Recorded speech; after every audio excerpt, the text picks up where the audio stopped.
Ayan na, ay, namunga na. May mga hinog na siya.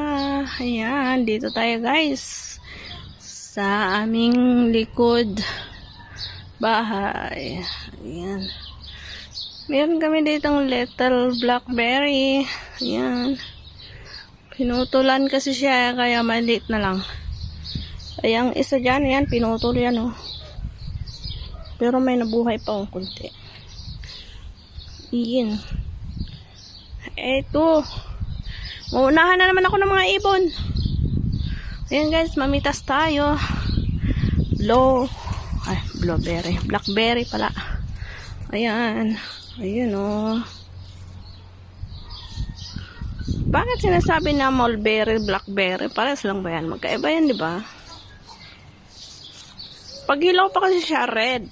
Red ang kulay niya. Pero pag nahinog na siya, nagiging black.